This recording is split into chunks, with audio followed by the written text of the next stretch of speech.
Bonjour à vous. Vous voyez là cet homme qui est en train de sauter à l'élastique? Eh bien il est tout fou tout flamme, il est tout content de sauter et là, tac tac, un ciseau qui coupe la corde. Eh bien ça ressemble à une erreur fatale en dropshipping en fait. Beaucoup de vendeurs qui se lancent sont tout fou tout flamme, sont contents, sont exaltés et blam, tout s'arrête d'un coup. Leur compte est bloqué par exemple sur eBay ou alors eh bien ils font un burn-out, ils ont plus d'énergie pour continuer. Et justement dans cette vidéo, eh bien, je vous éviter eh bien, que cette erreur fatale ou ces erreurs fatales se produisent afin que vous puissiez vendre en toute sérénité. Donc n'oubliez pas, ces erreurs, c'est comme une paire de ciseaux qui va couper un élastique d'un coup sec, comme ça, sans prévenir, en une seconde.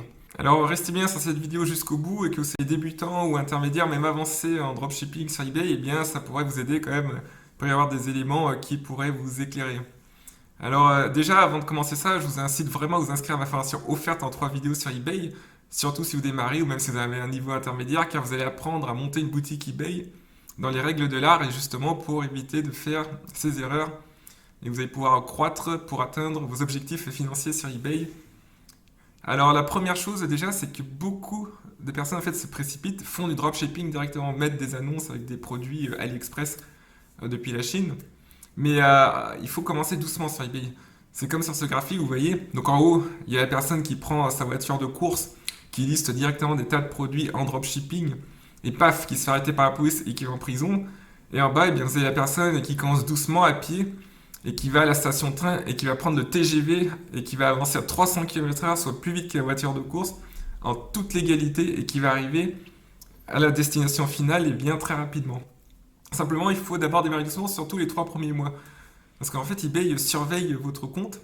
Et eBay, il faut considérer qu'ils veulent voir en vous eh bien, quelqu'un de fiable. Parce qu'ils ne vous connaissent pas. Le problème d'eBay, c'est qu'il y a déjà eu beaucoup de gens en fait, qui ont commencé à vendre et qui ont, par exemple, récupéré l'argent des acheteurs sur PayPal et qui sont partis avec. Donc eBay, il va être sûr que vous soyez fiable. Donc c'est pour ça qu'il faut d'abord lister doucement. Donc il y a un programme précis et il y a un certain nombre d'annonces à mettre en ligne pour vendre en toute sécurité. Donc par exemple, la première semaine, vous allez mettre tel nombre d'annonces, deuxième semaine, tel nombre, etc. Donc vous allez croître doucement. Car si vous mettez par exemple avec un lister, avec un logiciel, 300 articles d'AliExpress d'un seul coup, et bien eBay va vous bloquer. Ils vont avoir un robot qui va vous dire attention, c'est dangereux, ce gars ne le connaît pas, il n'a pas de review, il n'a pas d'historique de vente, on va le bloquer car il préfère pas prendre de risques. C'est un peu la méthode américaine. En Amérique, enfin dans les boîtes américaines en général, on bloque d'abord et on essaye de voir ensuite peut-être. Donc c'est pour ça qu'avec eBay, il vaut mieux jouer la carte de la sécurité pour n'avoir aucun souci avec eux. Donc rassurez-vous, moi ça fait 6 ans que je suis sur eBay et je n'ai jamais eu de problème. Enfin, parfois il m'est arrivé des petits blocages, mais j'ai toujours réussi à résoudre car c'était des erreurs minimes. Mais par contre, si vous vendez directement au départ trop de produits comme ça, enfin vous mettez trop de produits en ligne, là c'est une erreur qui peut être fatale et votre compte va être bloqué. Et deuxième chose aussi, il faut d'abord faire un peu de stock. Il faut essayer d'acheter des articles sur AliExpress ou même vous allez au marché aux puces, vous allez au magasin, vous allez dans les trucs discount et vous allez lister d'abord des petits produits en stock. Parce que eBay autorise le dropshipping, donc ça il faut bien ça. Et je vous incite même à faire du dropshipping. C'est comme ça que vous allez gagner beaucoup d'argent à terme.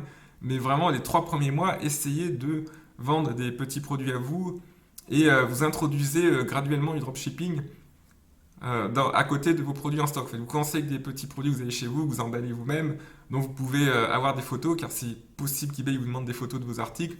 Et puis, graduellement, vous mettez des annonces en dropshipping, c'est-à-dire de fournisseurs qui ont les produits et qui envoient pour vous.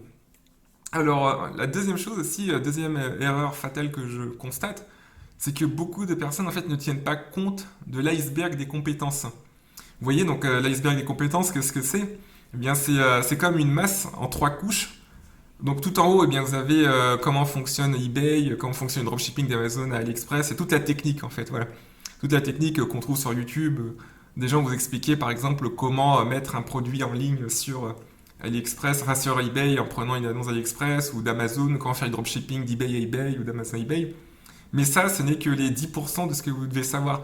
En fait, ce qui va faire le gros de votre succès, c'est 2 compétences vraiment fondamentales qui sont sous la mer. En fait. C'est les compétences qu'on ne voit pas à l'œil nu, mais qui sont vraiment capitales pour votre succès.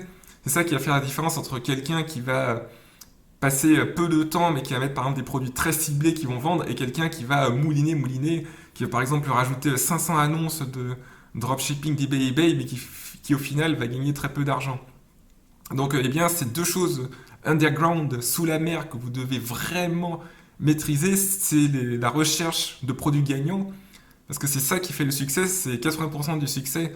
Ce sont les produits gagnants, c'est-à-dire trouver des bons articles au bon moment de l'année, demandés par les bonnes personnes.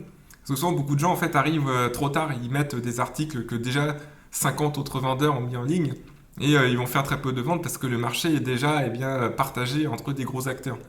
Donc trouver des produits gagnants, mais pas au hasard. Pour trouver des produits gagnants, il faut maîtriser toutes les compétences pour les déceler, c'est-à-dire utiliser les logiciels analytiques, étudier la concurrence, etc. Donc il existe beaucoup de choses. Donc d'ailleurs, pour vous aider avec les produits gagnants, eh bien, inscrivez-vous à ma formation offerte eBay en 3 vidéos, et justement, je développe ce sujet. Donc ça, c'est vachement important. Comme ça, si vous trouvez des produits ciblés, eh bien, vous gagnerez de l'argent plus rapidement. Et puis aussi, ça vous évitera de faire un burn-out en rajoutant 50, 100 produits, car il faut savoir que sur eBay, en dropshipping, beaucoup trop de gens abandonnent, car au bout d'un moment, ils ne voient pas assez de résultats. Et au-delà des produits gagnants, ce qui est vraiment encore plus important, c'est, on va dire que c'est une compétence magique, c'est le copywriting, la psychologie. Ouais. Le copywriting, c'est-à-dire comment rédiger vos annonces, ce sont vraiment les mots, les bons mots qui vont faire que vos clients vont acheter. Ça, on vous le dit très peu encore. C'est pour ça que j'essaye de vous transmettre absolument cet enseignement de psychologie. C'est vachement important parce que les gens, s'ils achètent sur eBay, en fait, c'est qu'ils ont un besoin profond. On a tous des besoins, par exemple, de satisfaire notre faim. Donc ça, c'est le besoin le plus basique quand on achète de la nourriture. Mais aussi, vous avez des besoins de sécurité. Donc par exemple, si vous achetez une alarme pour défendre votre maison, il y a des besoins de relations sociales. Par exemple, si vous achetez des produits de beauté, c'est pour paraître plus beau dans la société et attirer plus de gens à vous. Au-dessus de ça, il y a des besoins d'estime de soi. Donc l'estime de soi, c'est que les gens nous respectent, etc. Et si on achète par exemple des accessoires de voiture, c'est pour rendre la voiture plus belle et que dans la rue, les gens nous respectent. Vous voyez, ça c'est des besoins cachés, personne ne va le dire ouvertement, mais c'est ça qui va faire que les gens vont acheter. Donc la psychologie, c'est vraiment ce qui va faire la différence, et beaucoup trop de monde néglige ça en fait. La psychologie, c'est la base de la vente. C'est vraiment que ce soit sur eBay, sur Amazon ou ailleurs, sur Rakuten, ou si vous faites votre propre site web, ou si vous vendez sur Le Bon Coin, etc. Et justement, ce qui est bien avec ces compétences de produits gagnants et de connaître les besoins psychologiques, c'est que au final, la technique, c'est secondaire. Vous voyez. Vous pourrez vendre partout, vous pourrez vendre sur eBay, sur Amazon, sur votre propre site. Alors que si vous vous focussez, comme font énormément de personnes, que sur la technique, eh bien, peut-être que vous saurez faire une annonce parfaite, vous saurez comment ouvrir un compte eBay, comment ouvrir un compte PayPal, vous saurez comment trouver des bons fournisseurs, mais si vous ne maîtrisez pas ces compétences pour trouver des produits gagnants et comment parler au cœur, au subconscient de vos clients, bah ça sera très difficile de vendre. Voilà. Donc je voulais vraiment insister dessus. Et la troisième chose qui peut être fatale aussi, c'est vendre des produits à risque. Parce que eBay, en fait, c'est une plateforme qui est très ouverte. Vous pouvez vendre ce que vous voulez en apparence, mais derrière, eBay, ils ont des robots. Ils ont des personnes qui surveillent, en fait, et qui peuvent retirer des produits qui ne sont pas conformes à leurs règles, ou notamment à la sécurité des gens. C'est aussi une question d'éthique et de morale. Déjà, regardez cette maman avec son bébé. Eh bien, il y a des gens qui vont prendre des produits pour bébé d'AliExpress qui sont pas aux normes européennes et qui vont les vendre sur eBay. Et ça, il faut surtout pas le faire. Il y a comme ça certains articles que vous n'allez pas vendre parce que justement, ça peut être dangereux. Regardez ce petit bébé tout mignon. Et est-ce que vous allez est-ce que vous allez vendre à cette personne, à cette maman, des articles dont on ne connaît pas trop la provenance, qui sont fabriqués dans des usines très loin et qui ne sont pas forcément aux normes européennes? Je pense pas. Parce que le problème quand on vend sur eBay, c'est que parfois on est un peu déconnecté de la réalité parce qu'on est derrière un écran et on voit pas nos clients face à face. Et donc on peut avoir tendance justement à mettre des articles en ligne qu'on ne vendrait pas forcément à des gens qu'on verrait en vrai. Imaginez par exemple si vous décidez de vendre des articles pour enfants, si vous rencontriez cette maman et cet enfant. Imaginez que vous cherchiez à lui vendre en face à face.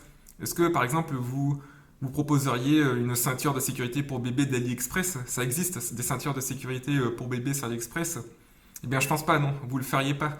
Donc, interrogez-vous toujours, est-ce que vous seriez prêt à vendre, quand vous trouvez un produit sur AliExpress, ce produit à votre voisin, par exemple, ou à votre ami, ou à vos parents, ou à vos enfants, ou à vos frères et sœurs? Bah, pas toujours. Donc, évidemment, faut pas être trop restrictif. Sur AliExpress, il y a plein de bons articles, et même les 80%, 90%, vous pouvez les vendre sans problème. Et simplement, il faut se poser quelques questions de bon sens. Donc il y a des choses à éviter, par exemple, comme les articles pour bébés, les cosmétiques aussi, parce que les cosmétiques, eh bien, parfois, il peut y avoir des composés chimiques qui sont obscurs et ça peut provoquer des brûlures, etc.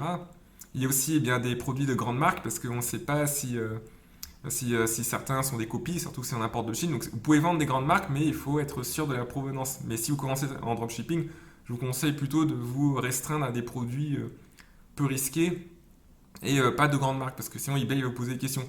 Et puis donc au-delà des questions éthiques et morales, eBay peut vous bloquer aussi, parce qu'eBay, ils ont des, comme je l'ai dit, ils ont des algorithmes, ils ont des robots qui détectent justement les produits qui ne sont pas forcément conformes à leurs règles, ou les produits qui peuvent présenter des risques. Et s'ils bloquent votre produit, eh bien, il peut aussi bloquer votre compte si ça se reproduit de façon trop fréquente. Donc faites bien attention à ça. Erreur fatale, vendre le mauvais produit.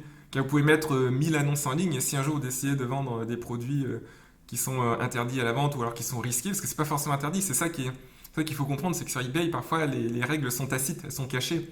Mais si vous faites pas preuve de bon sens et que vous vendez des produits comme ça qui peuvent être dangereux, eh bien eBay va bloquer votre compte et ça il faut éviter. Moi je pense qu'en fait les blocages d'eBay dans 95% c'est de la faute du vendeur, je vais vous le dire. Parfois il peut y avoir des cas où c'est injuste, mais en général vous pouvez faire appel et eBay va rétablir. Si vous respectez bien les règles, si vous êtes respectueux de l'acheteur, je veux dire, si vous vendez des produits voilà, qui plaisent à tout le monde et des produits qui plaisent à votre audience et qui ne présentent pas de risques particuliers, vous n'avez aucun souci. eBay c'est merveilleux, vous pouvez vendre comme ça pendant des années en automatique. Par contre, comme vous êtes responsable, bien vous devez bien choisir en amont parce que personne ne va vous dire oui ça c'est interdit de vendre ça ou ça c'est autorisé. Non. C'est à vous de faire preuve de bon sens, de bien lire les règles d'eBay et pensez toujours au client en face. Qu'est-ce que vous feriez si vous le verriez en vrai? Donc voilà, j'espère que vous avez bien pris des notes sur ces 3 erreurs fatales à ne pas commettre. Hein. N'oubliez pas le soin élastique, vous êtes au bout de l'élastique, vous êtes vendeur. Si vous faites les choses dans l'ordre, eh bien vous allez arriver en bas, vous allez vous balancer avec l'élastique et vous serez très heureux de cette expérience. Donc voilà. Donc, je vous incite vraiment à vous abonner à ma chaîne si vous avez envie de vendre sur eBay, car vous pourrez eh bien, connaître plein d'autres choses que je dévoile régulièrement dans les nouvelles vidéos. Et je vous dis merci beaucoup, je vous souhaite une excellente journée et à très bientôt.